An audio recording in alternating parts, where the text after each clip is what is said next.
Vous connaissez Rambo, vous connaissez John Matrix, vous connaissez Dutch. Mais est-ce que vous connaissez Mike Denton? Aujourd'hui, à Vendredi Nanar, je vous présente un homme qui n'a peur de rien. Sa seule arme, la violence. Son seul objectif, la vengeance. De 1987, l'ultime combat. Deadly Prey.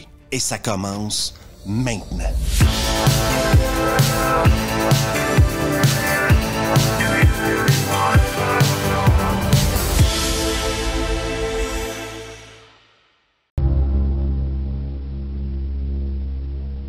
Le film commence par nous montrer des hommes en train de charger leurs armes. Oui, des grosses, des petites, des moyennes. Et ces hommes-là partent en forêt afin de pourchasser un mec. Un mec qui a de l'air d'un clodo. Oui, il a de l'air d'avoir passé un mauvais quart d'heure et il est pourchassé par un squad complet de militaires. Ils vont commencer par lui lancer une grenade, mais inquiétez-vous pas parce que dans ce film-là, les grenades, ouais, j'en reparlerai plus tard. Un mec hyper balèze avec des lunettes de soleil noires et un petit Marcel noir aussi va le tuer. On commence à comprendre qu'il se passe quelque chose de louche. Non!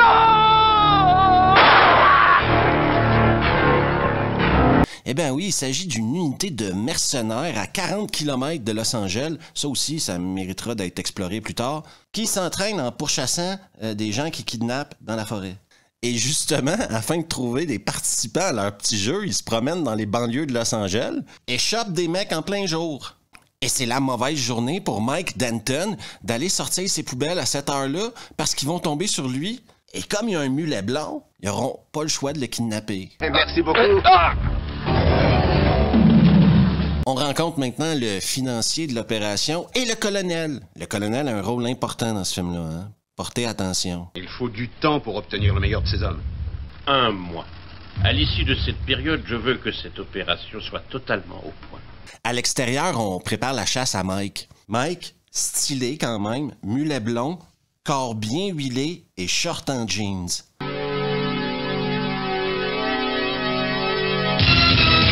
Mais Mike, c'est plus que juste du style. C'est également un mec qui fait des promesses. Je te tuerai. Le marathon d'assassinat commence. Mike va commencer par tuer un mec avec un tronc d'arbre, pour enchaîner en tuant un mec avec l'arbre au complet.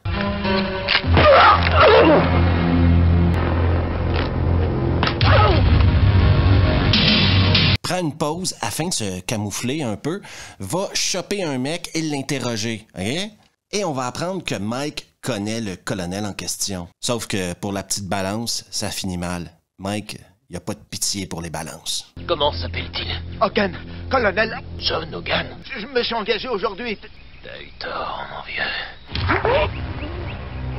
Pas de temps à perdre pour un Mike Denton en pleine forme. Il va commencer par tuer un mec au couteau et enchaîner ça en tuant un mec avec une lance faite maison.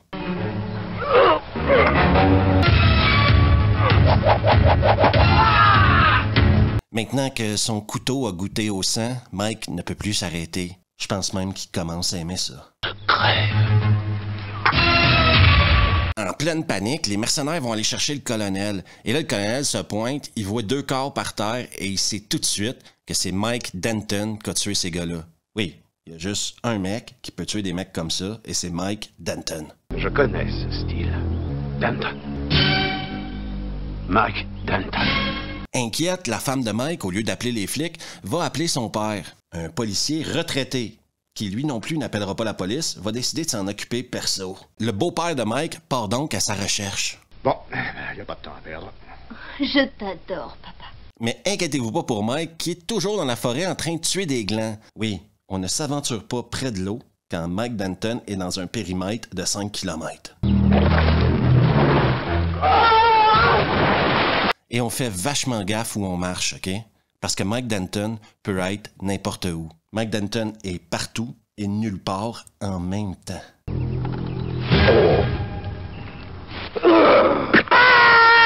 Et là, les soldats, faut les comprendre, ces petits mercenaires-là. Là. Il y avait de la cible facile depuis longtemps. Et là, ils ont de la résistance. Et il y en a un qui va faire une petite remarque que Monsieur Lunettes de Soleil et Marcel n'apprécient pas du tout. Merde!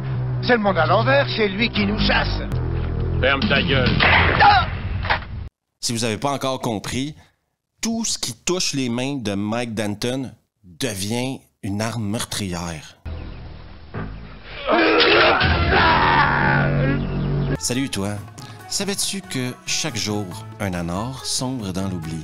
Ici, à Vendredi Nanar, on fait tout notre possible afin que chaque nanar ait son moment de gloire, afin que chaque nanar reste dans la mémoire collective pour toujours. Si tu veux faire ta part, abonne-toi juste ici. Laisse un pouce bleu, active les notifs et on retourne maintenant à un incroyable nanar, l'ultime combat. Le colonel décide à quelque part qu'il y a déjà assez de mecs qui sont morts. Donc ce qu'il va faire, c'est faire un camp dans la forêt et dire on recommencera demain. C'est reconnu que les mercenaires d'expérience, quand ils sont 20 contre 1, vont arrêter de pourchasser le mec. C'est une tactique hyper logique.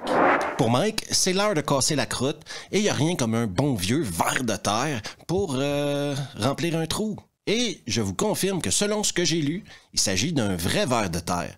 Alors, lâche pas, Mike.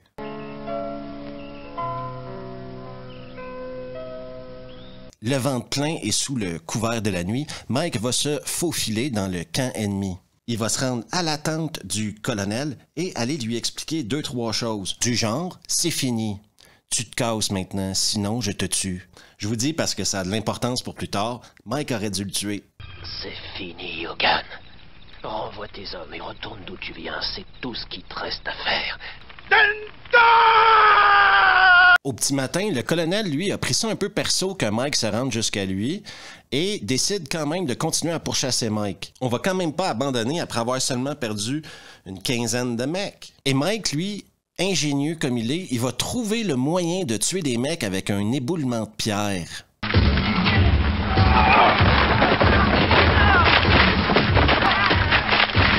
Par la magie du cinéma et par une situation que je comprendrai jamais, ils vont réussir à prendre Mike prisonnier. Oui, parce que le colonel le veut prisonnier. Il voudrait qu'il se joigne à sa troupe de mercenaires. Mais l'entrevue commence pas super bien. Le colonel vous parle, monsieur. Je t'emmerde. Le colonel et Mike, ça remue les souvenirs, ça parle du bon vieux temps. Colo voudrait vraiment que Mike se joigne à lui parce qu'il sait que c'est le meilleur. Mais Mike, il a pas de respect pour les mercenaires. C'est pas sa guerre, ça. Il l'a fait, sa guerre. C'était le Vietnam. Mike peut pas se faire à l'idée de tuer des gens pour de l'argent. Lui, quand il tue des gens, c'est pour le plaisir. Et il va réussir à tuer l'atmosphère en une seule phrase. Je t'ai fait une promesse hier soir et j'irai jusqu'au bout. La fille que le colonel se tape va venir donner de l'eau à Mike. Et c'est l'occasion parfaite pour Mike de s'évader. Pute! Ajoutez à cela un mec qui ne porte pas de ceinture et c'est la distraction parfaite.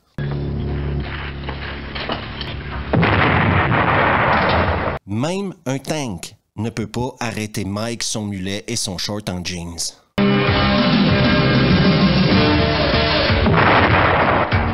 Un hélico? Quel hélico, les gars? Vous croyez qu'un hélico va arrêter Mike Denton? PS, incroyable explosion.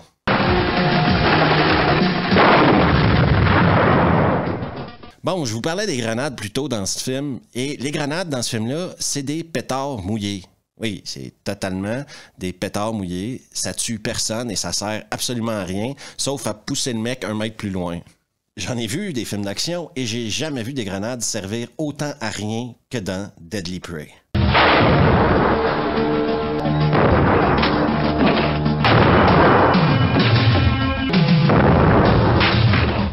Finalement, on apprend qu'un des mercenaires est également un vétéran du Vietnam qui a fait le Vietnam avec Mike et qui n'a pas envie de pourchasser Mike. Donc, il va l'aider à se sauver aussi.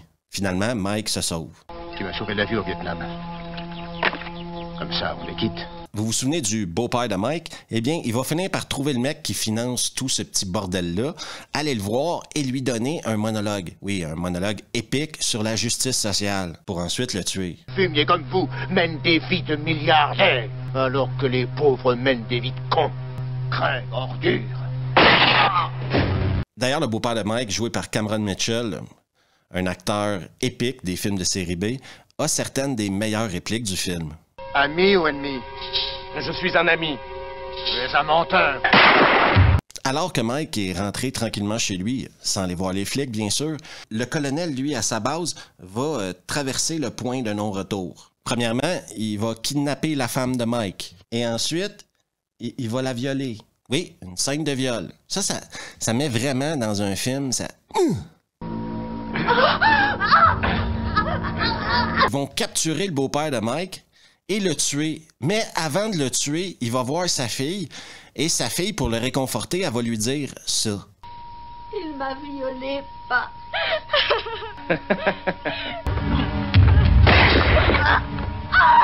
Après avoir tué son beau-père, le colonel va appeler Mike chez lui pour lui dire qu'il a sa femme et qu'il est prêt à échanger sa femme contre lui. Un deal totalement ridicule. Avec tout ce qui s'est passé dans le film, ça fait aucun sens pour Mike de lui faire confiance. Et si vous pensez que Mike va négocier avec des terroristes, eh bien, vous avez 100% tort. Mike Denton ne négocie pas avec des terroristes. S'il veut sa femme, il va aller la chercher lui-même. Il n'y a pas besoin que personne lui donne. OK? Qu'est-ce qui se passe, Denton? Tu ne me crois pas? Va te faire foutre! Mike, qui a une armurerie dans son garage, va aller prendre tout ce qu'il a de besoin, couteau, flingue, dynamite, les standards du genre. Il va se rendre dans les bois près du camp et rencontrer Cooper, oui, son pote de tout à l'heure, qui l'a aidé à s'évader. Et Cooper a décidé qu'il va l'aider pour l'assaut final aussi. Mais Cooper a une super bonne raison. Moi, je le comprends totalement. Puis tu finiras bien par tous les tuer. Alors je préfère être du côté du gagnant. On va leur montrer. Au son des guitares électriques, il va commencer à placer des pièges et des explosifs partout dans la forêt. Donc l'assaut final, afin de sauver la femme de Mike, peut commencer. Il rentre furtif sur la base et comme l'endroit où sa femme est cachée n'est absolument pas gardé, ça va être relativement fastoche d'aller la trouver. Et vous savez qu'on est dans un anor quand il y a un coup de poing renversé. Jamie, est-ce que ça va? Il va aller cacher sa femme dans un buisson parce qu'il veut pas qu'elle soit en plein milieu de l'action. Et en plus, il y a énormément de glandus à tuer. Même si tu entends quelque chose, tu ne bouges pas d'ici, d'accord? D'accord. Bonne nouvelle, ces pièges à cons ont trouvé des cons.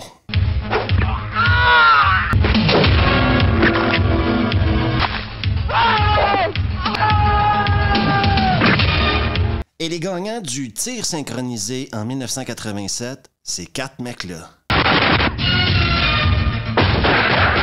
Quelqu'un a dit bazooka, moi je dis bazooka.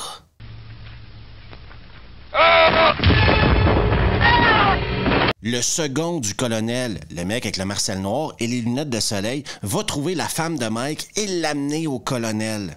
Heureusement pour nous, Cooper, le pote de Mike, va venir la sauver elle. Et on ne comprendra jamais pourquoi il ne tue pas le colonel juste là. Ça pourrait tout régler et il refuse de le faire. Allez, vas-y, tue-moi! Traître! Surtout que le second du colonel va le tuer 5 secondes plus tard. Espèce de fumier.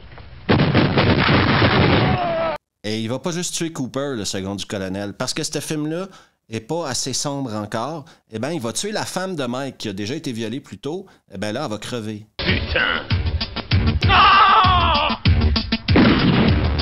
Et là, mesdames, messieurs, c'est la scène du film.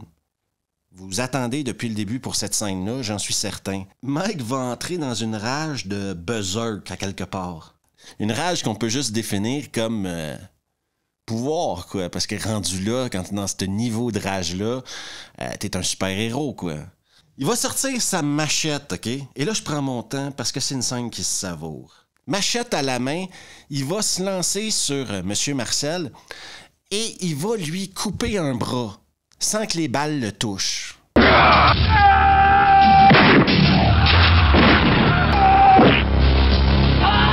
Et là, vous vous dites, Steve, mais il va faire quoi avec ce bras-là? Eh bien, il va faire exactement ce que vous pensez qu'il va faire avec le bras. Il va commencer à donner une battue au mec avec son bras. Oui, il va le tuer avec son propre bras.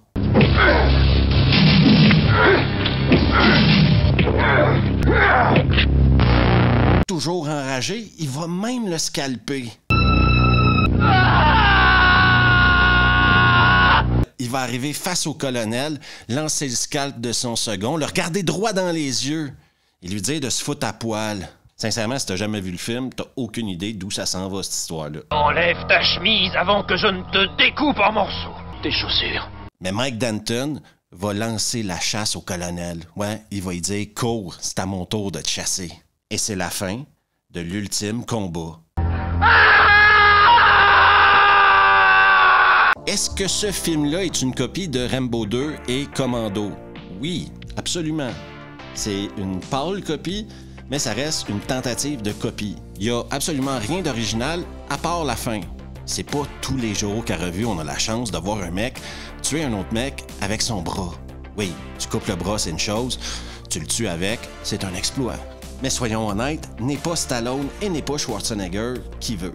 Ce film-là est clairement un direct-to-vidéo de l'époque et c'est clairement joué par des acteurs de direct-to-vidéo avec des effets de direct-to-vidéo et un scénario de direct-to-vidéo. Par contre, je vous dirais que d'un point de vue nanar, d'un point de vue, est-ce que je vais me marrer en regardant ça? Ben, Mike Denton tue tellement de monde dans ce film-là de manière tellement différente qu'au moins, c'est divertissant. Pour ceux qui aiment voir un mec tuer des mecs dans la jungle, dans la forêt, sur une base, vous allez passer un moment quand même très intéressant, je dirais. Il y a de la créativité dans la manière de tuer les mecs. Pour vous montrer le ridicule du scénario, sa femme est dans 5 scènes. Au début, quand elle la rencontre, quand elle rencontre son père, quand il se fait violer, quand elle meurt et quand Mike voit qu'elle est morte. Personne va écouter ce film-là pour cette histoire-là. Si tu regardes ce film-là, c'est pour voir Mike Denton tuer du monde. Malheureusement, comme certains nanars qui atteignent des niveaux de popularité intense, comme Deadly Prey l'a fait, on se retrouve parfois avec les acteurs de l'époque qui décident on va refaire le film. Et c'est ce qu'ils ont fait avec Deadliest Prey. C'est le même film, sauf qu'il a été fait en 2014, je pense. 2020, en tout cas. Ça a peu d'importance l'année qu'ils l'ont fait parce que c'est le même film. Le même film. Avec les mêmes acteurs 30 ans plus tard. Sauf que tu perds toute la spontanéité du premier. Donc, c'est plus pareil, vraiment. C'est le même film, mais c'est pas pareil. Donc oui, fan d'action, je vous conseille l'Ultime Combat, au moins le voir une fois dans sa vie. Pour moi, c'est dans la même catégorie que Samurai Cop, je dirais, ou peut-être Miami Connection. Malgré que Deadly Prey copie tellement Rambo 2 et Commando que... Ouf! Presque honteux à certains endroits. Merci à tout le monde d'avoir pris le temps d'écouter la vidéo. Si vous aimez le contenu, n'hésitez surtout pas à vous abonner juste ici, à laisser un pouce bleu, à activer les notifs, à partager la vidéo avec vos potes et on se revoit la prochaine fois.